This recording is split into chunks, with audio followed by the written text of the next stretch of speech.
இனிமே மழைக்காலம் வர்றதுனால, இந்த கொசு வீட்டுக்குள்ள வர்றதெல்லாம் கொஞ்சம் அதிகமாயிடும். அதனால வந்து கொசு வலை எல்லாத்தையும் கிளீன் பண்ணி வைக்கலாம். அப்பதான் அவ்ளோ டஸ்ட் இருந்தது. இந்த சம்மர்ல ஃபுல்லா பார்த்தீங்கன்னா, கிளீனே பண்ணல நானு. ஸோ டஸ்ட் பண்ணலான்னு சொல்லி பார்க்கும்போது தான், எதுல வச்சு டஸ்ட் பண்ணாலும் நம்ம மூக்கு மேலேயே டஸ்ட் அடிக்குது. அதுவும் ப்ராப்பரா கிளீன் ஆக மாட்டேங்குது. சரி ஓகே தண்ணி ஊத்தி நம்ம கிளீன் பண்ணலான்னு பார்த்தா, அது ஃபுல்லாவே நமக்கு துரு புடிச்சிரும். அந்த ப்ராப்ளம் வேற. நெறைய பேர் வீட்ல பார்த்தீங்கன்னா, அது துரு புடிச்சு நெறைய ஹோல்ஸா வேற இருந்தது. சரி இதுக்கு ஏதாவது ஒரு கிளீனிங் டூல் இருக்குமா? ஒரு நெட்டு, ஒரு மெஷ்ஷு அத கிளீன் பண்றதுக்கு ஏதாவது இருக்குமான்னு பார்த்தா, கொசுவல கிளீன் பண்ணும் நவீன மிஷின் அப்படின்னு சொல்லிட்டு இத நான் பார்த்தேன். எனக்கு ஃபர்ஸ்ட்டு பார்க்கும்போது சுத்தமாவே நம்பிக்கையே இல்லங்க. இத நான் வந்து ஷூட் பண்ணும்போது டைரக்ட்டாவே லைவா ஃபர்ஸ்ட் டைம் யூசேஜ்ல தான் உங்களுக்கு நான் காமிக்கிறேன். இது உண்மையிலேயே வொர்க் ஆகுதான்றது லைவாவே இப்ப பார்ப்போம். இதுதான் பார்த்தீங்கன்னா, அந்த டூலோட சைஸ். ஆக்சுவலி அதிலேயே மென்ஷன் பண்ணியிருந்தாங்க, இது பெரிய சைஸா தான் இருக்கும்னு சொல்லிட்டு. ஆனா அதுக்கேத்த மாரியே பெரிய சைஸா தான் இருந்தது. ஸோ தட் உங்களுக்கு அந்த டாப் ஆஃப் த கொசு வலையிலேருந்து ஈஸியா நீங்க கிளீன் பண்ணலாம். பாருங்க, இதான் வந்து அந்த இதோட லுக். ஸோ இதுக்கு வந்து ஒரு 3 அட்டாச்மெண்ட். ஒண்ணு வந்து எக்ஸ்டெண்டரு, இன்னொன்னு பார்த்தீங்கன்னா மேல இருக்கிற டூலு, இன்னொன்னு பேக் சைடுல ஒரு வைப்பர். இது வந்து 3 இது குடுத்திருந்தாங்க.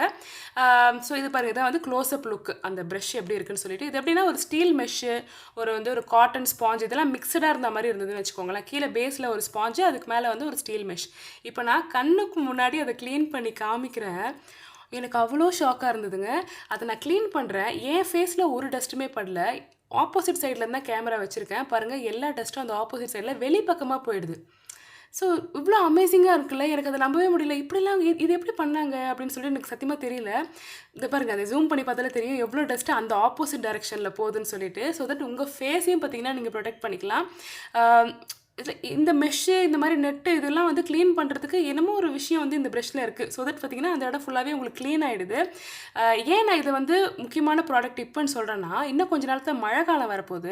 ஸோ இந்த டஸ்ட் மேலலாம் தண்ணி பட்டுச்சுன்னு வச்சுக்கோங்களேன், இந்த மாரி வந்து தண்ணி பட உருண்டையா ஃபார்ம் ஆயிட்டு உங்களுக்கு கிளீன் பண்றது கஷ்டமாயிடும். ஸோ நவம்பர் மாசம், டிசம்பர்லாம் பார்த்தீங்கன்னா, உங்களுக்கு ரொம்ப தண்ணி பட்டுச்சுன்னா, அந்த மாரி ப்ராப்ளம் ஆயிடும். ஸோ இப்பவே நீங்க இது எல்லாத்தையுமே கிளீன் பண்ணிட்டு, கொஞ்சம் லைட்டா கொஞ்சம் ஆயில் மாதிரி போட்டு நம்ம வந்து ஸ்லைட்டா தொடச்சு வச்சுட்டோம்னா, மழை தண்ணி படும்போதும் பார்த்தீங்கன்னா, உங்களுக்கு துரு பிடிக்காம இத புரொடெக்ட் பண்ணிக்கலாம். இதோட பேக் சைடு நான் வைப்பர்ன்னு சொன்னேன் பார்த்தீங்களா? நம்ம வந்து கண்ணாடி, ஜன்னலோட கண்ணாடி எல்லாமே ஃபர்ஸ்ட் ஸ்ப்ரே பண்ணிட்டு நீங்க வந்து தொடச்சு வச்சுக்கலாம். ஸோ இந்த ப்ராடக்ட் பார்த்தீங்கன்னா, ரொம்பவே பட்ஜெட் ஃப்ரெண்ட்லியான ஒண்ணு. இதோட லிங்க் வேணும்னா ஸ்க்ரீன்ல அஃபிலியேட் அப்படின்னு சொல்லிட்டு ஒரு ஃபோட்டோ டிஸ்ப்ளே ஆகும். அத கிளிக் பண்ணீங்கன்னா உங்களுக்கு லிங்க் வரும். அடுத்த வீடியோல சந்திப்போம். Bye by.